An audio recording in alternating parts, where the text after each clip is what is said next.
We are glad you joined us. It's Yuen. And Mike. In today's episode, we explore emotional resilience, its elements, and what it means to us. We discuss why we need it, how we can cultivate it, support each other, and why we need to make it a regular practice instead of only when required. Welcome to the Imperfect Clinician.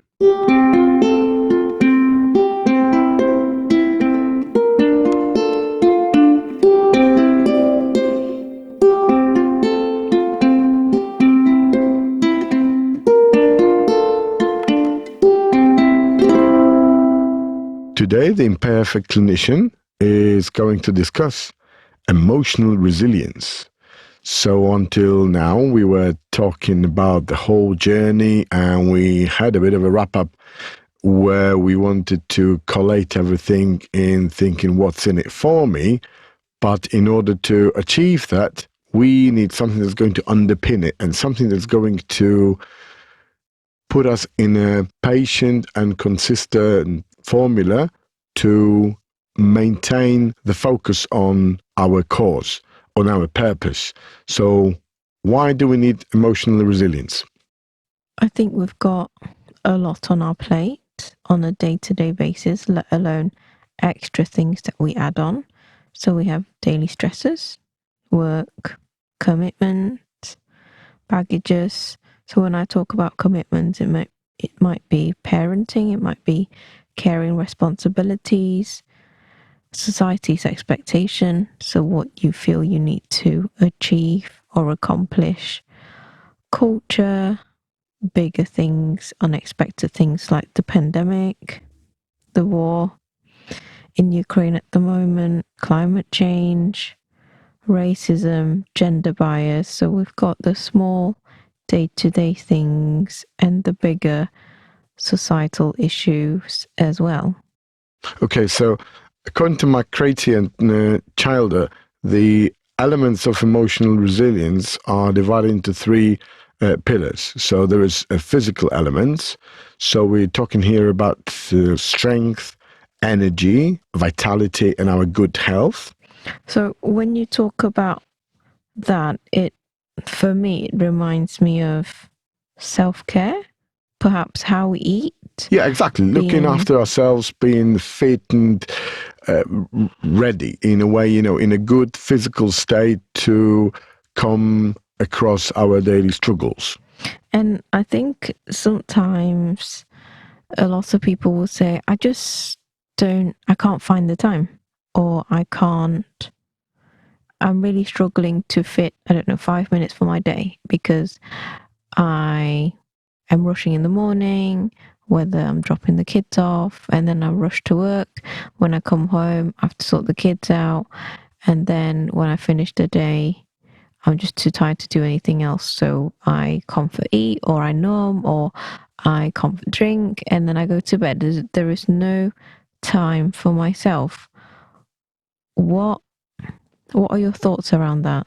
So that is a question for how much are we prepared to invest in order to clear our mind. And it is hard. I mean, we have busy lives. Always there's life in a fast lane, and we are always chasing the unchaseable. We have so many things on our plate, and that it's just impossible to gather around. But I think that we owe it for ourselves to find some capacity in our busy lives to have a bit of a breather, to make sure that we can eat better, that we can find time for exercising. In my case, what does work is scheduling it, agreeing it with the family, what I'm going to do in order to maintain the level head and to have body that's healthy, to have right nutrition, to avoid things that are making me heavy and unfulfilled. So I want to bring in a quote which is a big thing for me at the moment. This quote, it's from James Clear's Atomic Habits book. He says, we don't rise to the level of our goals, we fall to the level of our system. So goal is your desired outcome. Your system is the collection of daily habits. So when Mike and I were talking about, he really enjoyed biking, but he couldn't really find time to do it. And so what he said about scheduling in, and so we decided to set a time 2 days a week where he's going to do it.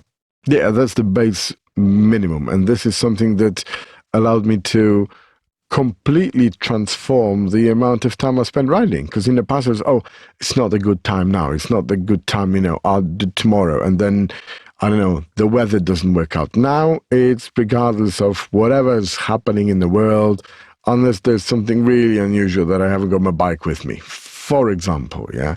And I think, just to give you an example of how it worked, before I did it, I probably cycled on average, I don't know, 10 miles per 2 weeks, if that. Now I manage within 2 weeks to cycle, I don't know, 40, 50 miles. And that's something that allows you to clear your head, get a bit of fitness. I've noticed that it improved my body.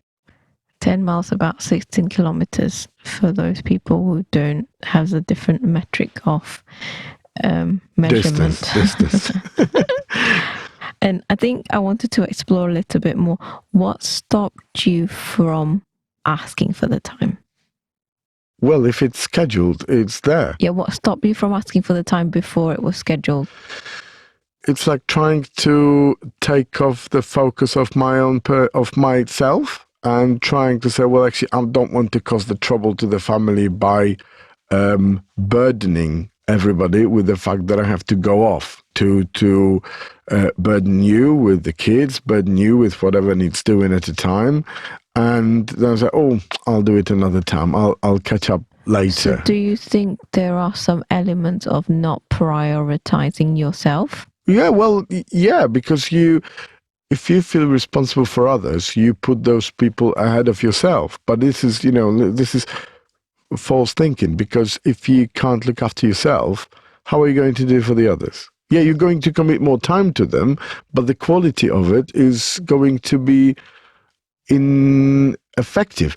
And what's more, I think that if I can focus a little bit on myself, that allows me to see what you need and therefore support you better.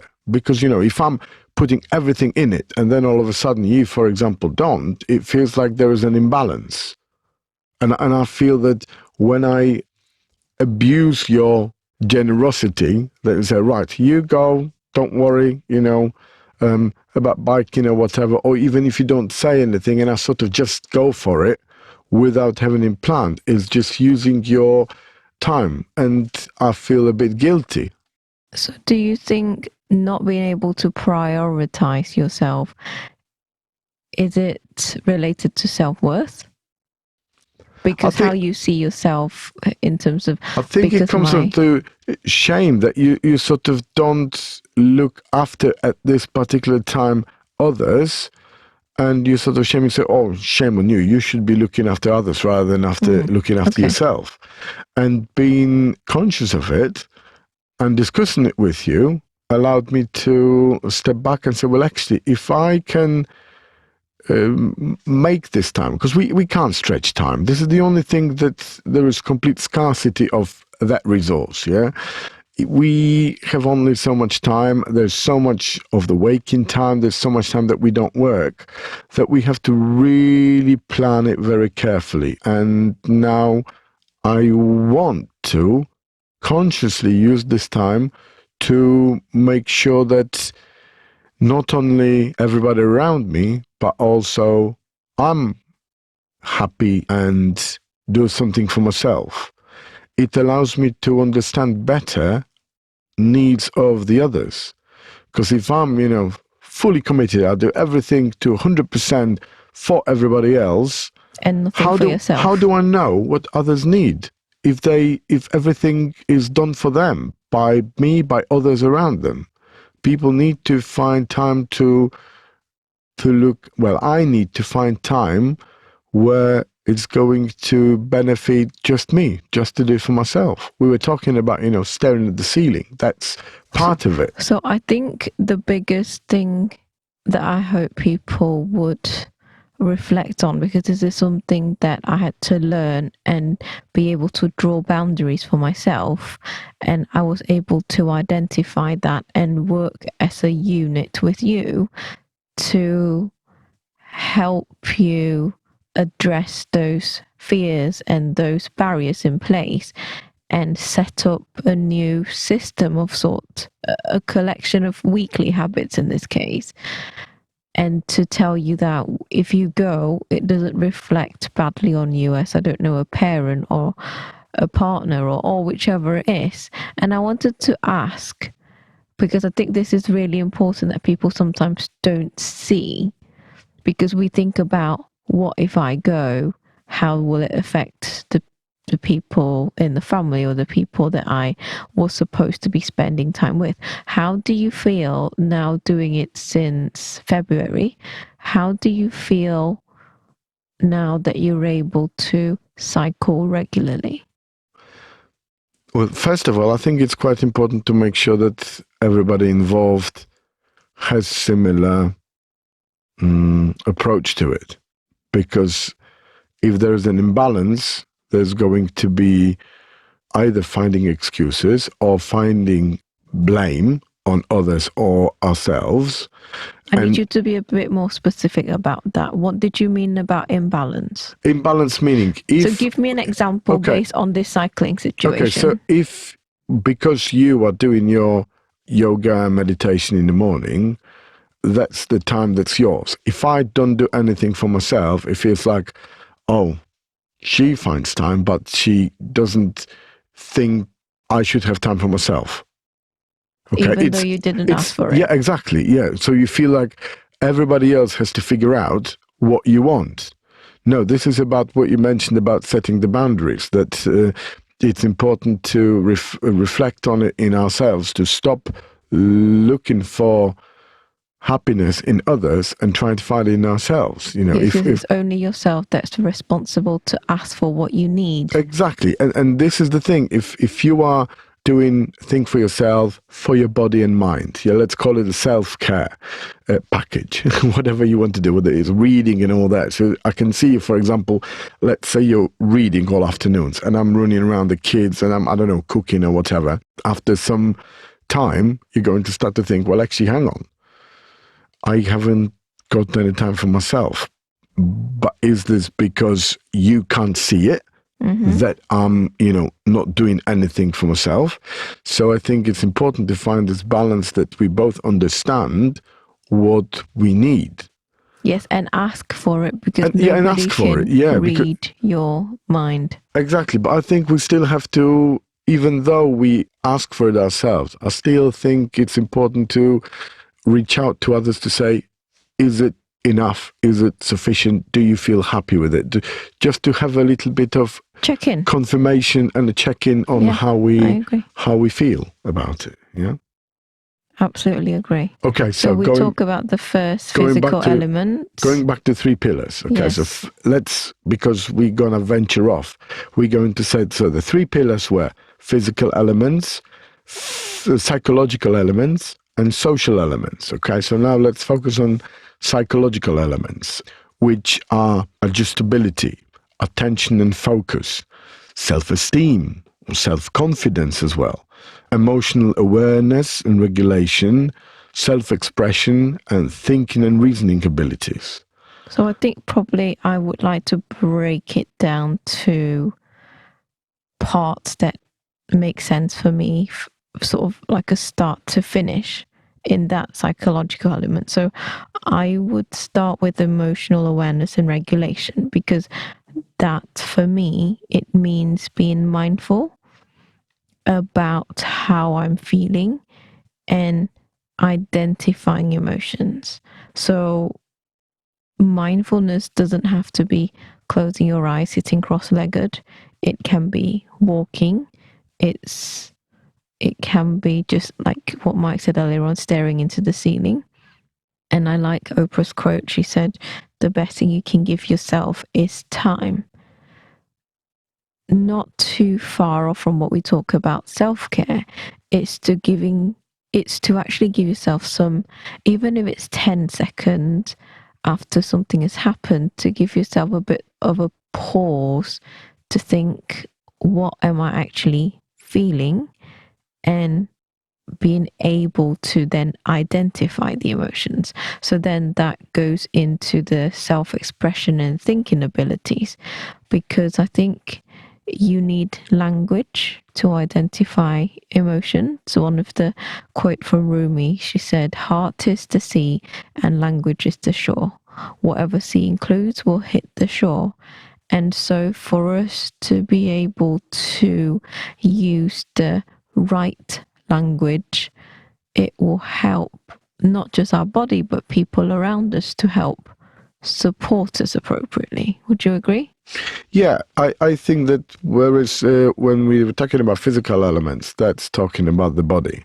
Psychological elements is talking about the head, what's the thoughts that we are with, the awareness and mindfulness that you mentioned of everything that's going on in our head, of how we perceive ourselves, how we reconcile our thoughts and ideas with our daily life, and also how we comprehend the world around us. I mean, how we learn, how we analyze, and what conclusions we draw out of that.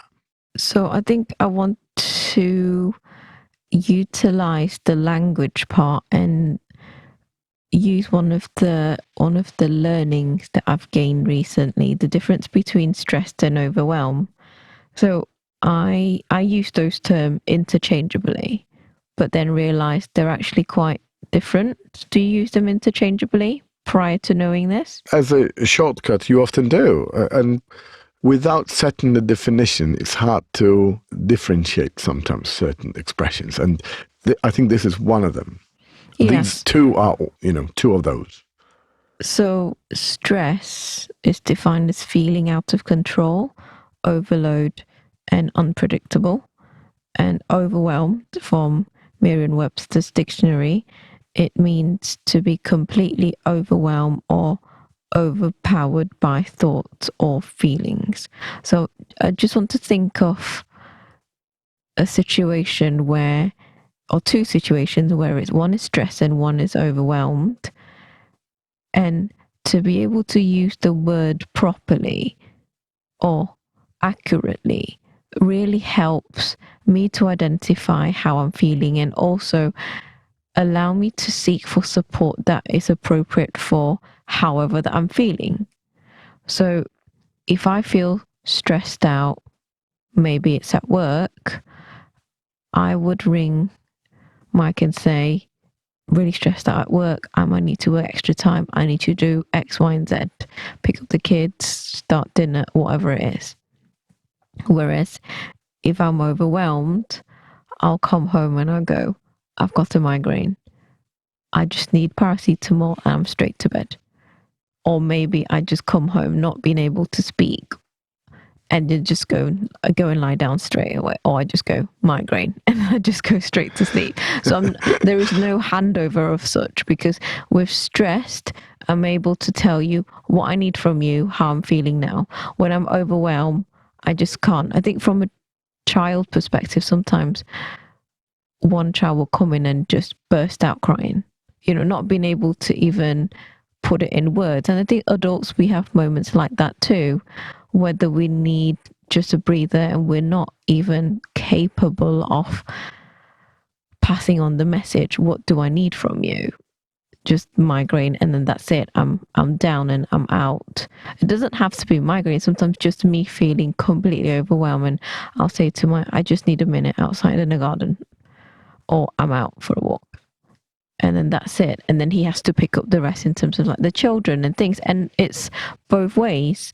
But I notice by using the words accurately, now that we both know it, so making sure that whoever that listens to your change in language is also aware of the difference, and so they can support you better. Yeah, I think when it comes to stress and the overwhelmed feeling, I mean, stress could be good and stress could be bad. The good stress can put you into attack mode where you can focus sharper and do more, you're more efficient, and it just works motivating. It's like a stage stress, for example, for people who feel the buzz and they can just get on with doing things. When it lasts too long, or if it's slightly pushing the Would you not limit. use the word challenge then instead of stress?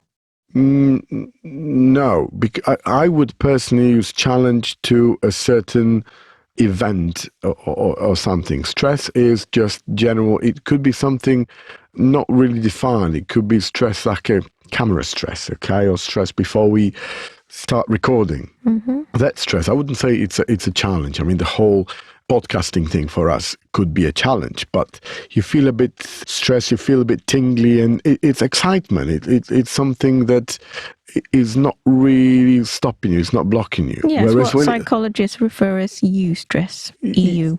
yeah, Eustress. and then after some time of not addressing it, or if it gets if we get a bit too much, worked up, So I that can think change into bad stress. so Yeah. I think the difference is chronic and long term, or acute or short term, because acute short term can have more protective and beneficial qualities, whereas chronic or long term stress have more harmful effects. Yeah, exactly. And when you have the overwhelmed situation, you feel like you're out of control and you start to become detached. You don't form the part of the event, situation, challenge, whatever it is. You just become, right, I'm out of here. This is not for me. And you're just 100% elsewhere. You cannot liaise with the situation. You lose the ability to communicate. You lose the ability to find what would make you better other than just stepping away. That's the only thing you want to do from the overwhelmed situation, is to step away. It's just like some of my patients will say, I just want to leave the house and never come back. Exactly. And this is a situation where it's out of your control. You cannot control. You can control stress. You can control even bad stress because you know that is bad for you. You can identify it. Whereas overwhelmed is going beyond that point. Yeah, And I agree. you just want it to end, whatever it is. But the end of it doesn't mean that you can find a solution to it. There is no solution other than just completely, switching yourself off or going away, stepping away from the situation. Yeah, so we talk about self expression and thinking abilities. And for me, the next would be the thinking and reasoning abilities, because I have to make sure that I'm not acting impulsively. So if I am able to, if something happens, I'm able to identify the emotions, then I'm able to, from identifying the emotions, have a pause for me to acknowledge it, address it, identify it, and then work on my action. Then I'm not impulsively speaking or writing emails. I know by experience that that is not a good idea. I think this quote is something that is on my board in my consultation room at the moment. So it says, between stimulus and response, there is a space. In that space is our power to choose our response. In our response lies our growth and our freedom. And the quote's from Viktor Frankl. So, what do you think you need to cultivate that space? Well, for me to cultivate that space for thinking and reasoning correctly, you just need, for me, I need perspective. I need to sort of step away or even remotely, virtually in my head, think about it from the outside to analyze all the other factors that can contribute to it. But for this, you need a bit of space. If you're pushed and you can't create that space around you, you make rush decisions. You're not really thinking through and thinking comprehensively about the Mm-hmm. situation. But I think over time, I've learned to create that space. I can be quite impulsive in a way of, quick thinking, because quick thinking for me has always been quite important, that, because you don't waste time on doing nothing. You just, make decision, go, next. But then with time and with few mistakes made, with few situations that didn't go particularly well, I suppose, you start, of course, there's always capacity for things to go wrong in any circumstances, but you are able to make your decisions, or more importantly, even reasoning behind them, more comprehensive and more complex. And I think that I've learned, and I'm still learning to get better at it. I think it's important skill to work, because it's part of the emotional resilience to be able to create that space which allows you to commit enough time for thinking to draw the right conclusions from the reasoning. And what helped you with that? So you mentioned about mistakes and learning from past experience. What else do you need on a, I don't know, day-to-day basis or a regular basis to give you that space? I think that comes from reflection and from experience. When you make mistakes, when you sometimes judge things a little bit too quickly, or you're not thorough enough, you may not have the full set of data. And I think I started to form opinions a bit better after I have more information available to me. And I think when in a clinical situation, when I'm dealing with a problem, the questioning and the consultation skills allow you to, and honing them over many years and many consultations, allow you to approach things a bit more methodically, more systematically. You get into the routine of asking questions, and whilst you're asking questions, you do two things. You gain time to think about, and to find your reasoning, to remember things, to think about what other questions you might ask. And it also increases the data set you're operating on, because you gain more information rather than, all right, there is a rash, there you go, off you go, there's a cream.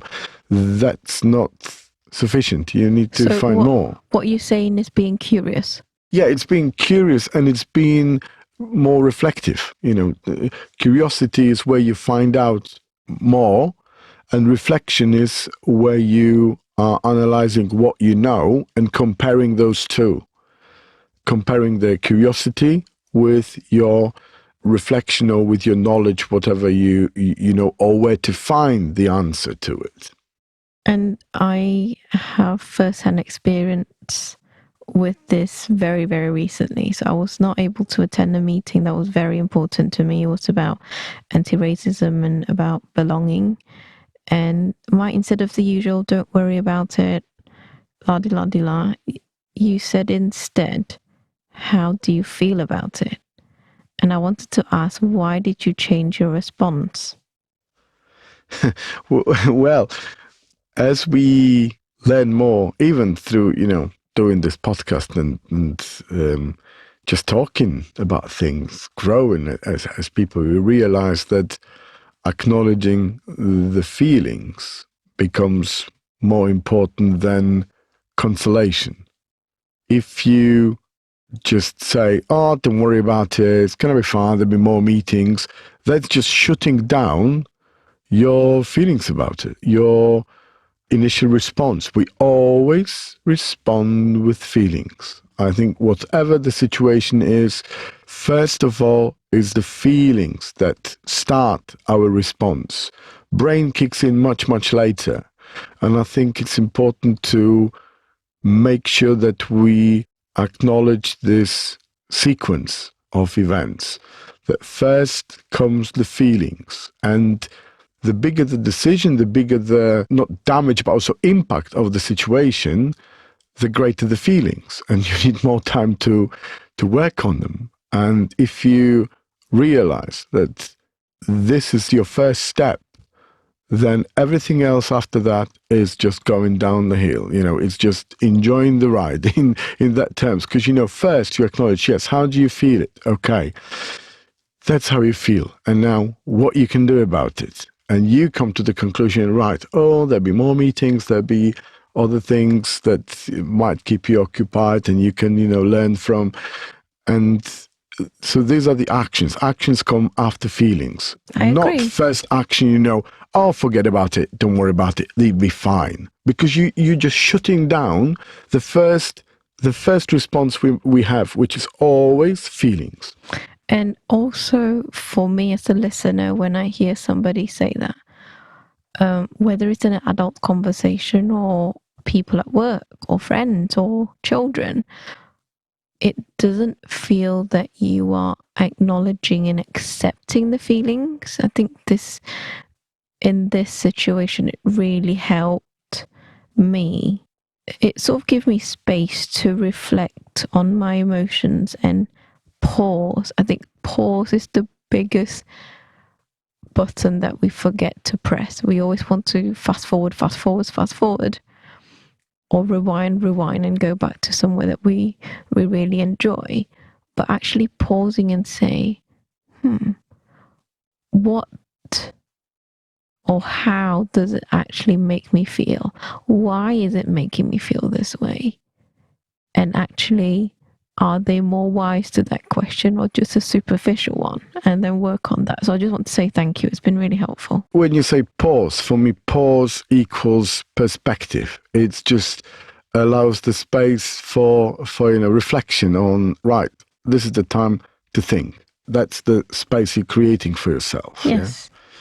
So then I want to say, after having the thinking and reasoning abilities, then I'm able to regain my attention and focus. Because if not, my mind will just keep going back to that feeling that I'm trying very hard to push away or numb or sweep under the carpet. And then what you said about perspective, it then allow me to readjust my perspective, and then I can respond accordingly. So the next one was about self-esteem and self-confidence. Yeah, I think they often come in one sort of context, but they are a little bit different. For me, the difference between them is that self-esteem, it's how we see ourselves, and with regards to self-confidence, is how we are interacting with others. Mm-hmm. So the self-esteem is how do we look in the mirror and what do we see in there? Obviously, psychologically and in brain and emotions, or whatever. This is our self-esteem. How we see each other, how we would like to see each other. And there's a big check with self-confidence. How do we want to come across? And how do we feel we can come across in front of others? So I would say then self-esteem is a precursor to self-confidence, because self-esteem reflects on our own self-worth and our own perception of self. Would you agree? Yeah, I think that self-esteem as such comes with practice, working on yourself, on your failures or the things that go back. So on reflection, upon experience that we gather over the years. Whereas self-confidence builds on it, on how we can transform our thoughts about ourselves, how do we feel, into how do we feel about coming in front of others. Yes, I had a day when one of our daughter was unwell, and because I had to work from home and I had to ring my patients, and she wasn't unwell to the point where she was sleeping all day. And so in order to distract her, and so she's not shouting on the phone, while she's not shouting next to me whilst I was on the phone to my patient, the only way for me to distract her was through YouTube. And at the end of the day, I just felt very, very guilty. And there was a lot of shaming language in my head. And I think I had to sit with the discomfort with the pain rather than numbing it or pushing it away. And I had this with all the shaming neural pathway that's automatically built in since I was young. I was forcing myself to have this mantra in my head where I go, it doesn't define you as a mom, it doesn't define you as a person, it doesn't define you as a mom, doesn't define you as a person. I have to keep repeating that until I get to a more stable level, I guess. And I think this reflects on the self-esteem, what you talk about. It comes from introspection, a lot of inner work, and a lot of failures, a lot of falling down and coming back up again. So what's the social aspects? Yeah, so the third pillar, according to my criterion childer, is social elements. So the relationship, like interpersonal relationship, whether it's within work, your kids, parents, partner, community, people you interact with in general. Also, it affects the group conformity, likability, communication, and cooperation. So when we talked about the physical elements being equivalent of the body, the physical elements, psychological elements being part of your head, whereas this one is more heart. So how is your heart coming across towards others? How much effort you put into communication, cooperation, engagement with others, family, partners, wives, husbands, whatever. And what's your thoughts on that? I think this really ties into what we talked about in our 6th episode about fitting in, belonging, because I think this is really about finding your own tribe. It might be that you're still looking for it. It's communicating using the language that you equipped yourself with, and having a space. It doesn't have to be a space at home. Sometimes people are not lucky enough to have that. Sometimes it's a space at work. Sometimes it's just one person that they feel safe, or I should say psychologically safe, to talk about vulnerabilities, to share joys and fears, and being able to speak up. What are your thoughts? Yeah, I think that completely agree 100% here with how we approach the fitting and belonging in the social aspect, because this is purely interaction with others. And how we communicate is a big part of it. We've discussed how to work on communication in the past in one of our first episodes, as this is one of the key elements, finding the right language, which I'm still learning, you're still learning, and it's something that I want to make sure that we put enough effort to, because I don't think we have the vocabulary that we use is sufficient to name our emotions. It's like, we can name so many dishes, but not many emotions. We are unable to distinguish certain emotions, and I think it's the key to understand how we fit in and how we belong amongst others.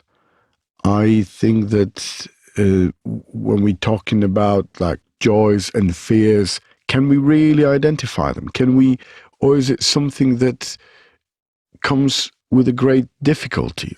It's not always clear cut, and in life there's always shades of grey in that respect. And all of those three pillars, and probably even more that we want to, whenever we discuss about the resilience, and especially emotional resilience, comes to the conclusion that it is a muscle. And there is a quote from Alicia Moore saying that resilience is a muscle. Flex it enough and it will take less effort to get over the emotional punches each time. I absolutely agree. I think we cannot avoid the pain and suffering in life. And the more you practice resilience, the better you are at doing it. So the simplest thing is, if I have to repeat the mantra 50 times at the start, with practice, I do it 45 times. Yes, but how do you practice resilience where you can be overwhelmed with things because things get into us? And how do we find what it takes to build this emotional resilience? I think that's why all three pillars are interlinked. For me, 1 and 2 was 1, 2, and 3 really, but the first thing for me is the self-care and having the boundaries. If I don't have something in place where I meditate twice a day, where I do my yoga every single day without fail, if I don't have those boundaries in place to keep me at a level where I feel relatively stable or in equanimity, I guess, I feel that things get to me quicker. I feel that I call them sticky emotions. They stick onto me for way longer than I would want to let them. And so when I'm able to set those daily habits to start off with, it helps me to gain some clearer perspective because I don't have additional things added to my plate. I don't have tiredness. I don't have frustration. I don't have, 30 minutes off my head clear of what do I need to do today? Who's shouting? And going back to what we were talking about in previous episodes, it needs to be time that we choose how we go about it, because it's not like we're gaining capacity from numbing ourselves by watching, I don't know, videos or movies or something that doesn't make us more aware and more mindful. I think it's important to distinguish numbing and distinguish working on ourselves and finding capacity and finding space to relax, to gain perspective. And I think perhaps for me, the easiest thing is to listen to your body, see how you actually feel when you do something. If you make a conscious choice to go, yeah, I'm going to eat, I don't know, pizza today. And after eating it, I go, yes, I actually feel better. Then you are able to choose more with more intention rather than, oh, I'm stressed out, I'm going to eat the pizza and then feel guilty afterwards. So Conscious choices. The Conscious choices might be the same, but the consciousness and the intention part of it is it's vastly different. And so whatever that you choose to do, make sure you do it with the clear intention. And for me, to be able to have that clear intention is in that moment having a 30-second, 1 minute pause to think, what do I actually need? And in order for me to build in this or to automatically build in this 1 minute pause each time, it means I have to look at what I need on a day-to-day or weekly basis. So would you say that is like a small purposes? What's the purpose of me relaxing in one way or another? What's the little, because the big purpose is what we talked before about, the idea in our lives that we want to follow. But I think that you're looking for a purpose in having a pizza, purpose in going for a bike ride, purpose in exercising, purpose in going for a swim or run. Does it have to be a purpose or not really? I think for me, I go to something that makes me feel better in myself. So that's the only purpose. In some ways, because the reason for me to take care of myself is so that I can present the best version of myself to everyone around me, whether it's home or whether it's at work. Because if I'm angry and I'm shouting, I am not acting according to my values. Yes, I'm stressed out, but it shows it's my inability to control my emotions. And I accept that can happen, but I don't like it when it happens. And I know that this is not what my values are.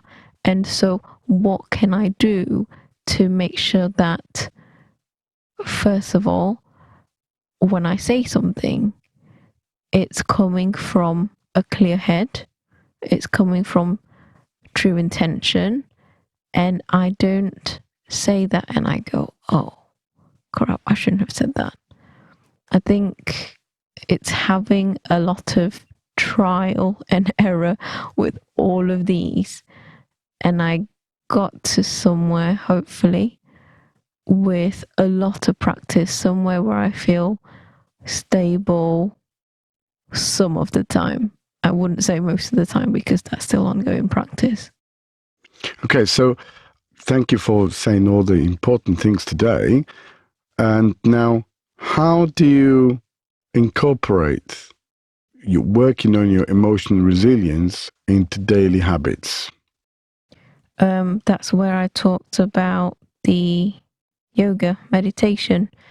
I didn't start yoga until, I don't know how long. It has been more than a few years, but I had to do a lot of trial and errors.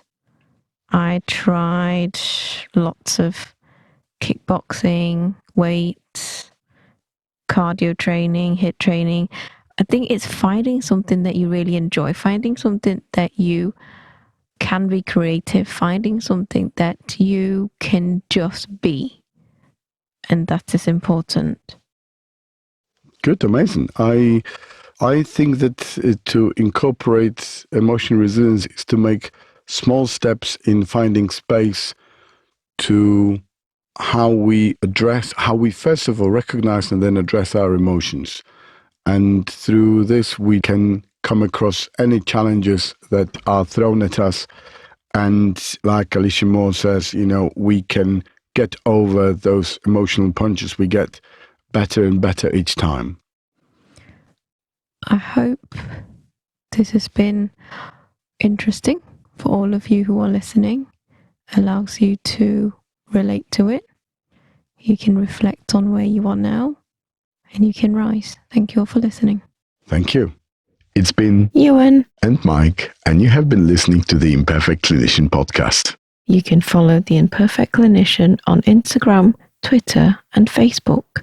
You will find all the information about our episodes on our website, theimperfectclinician.com, where you can join the discussion by leaving us a voicemail or comment. If you haven't yet, please subscribe, rate, and review our podcast wherever you listen to it. Recommend the podcast to one person that will benefit from it. Join us next week for another conversation. Thank you for listening.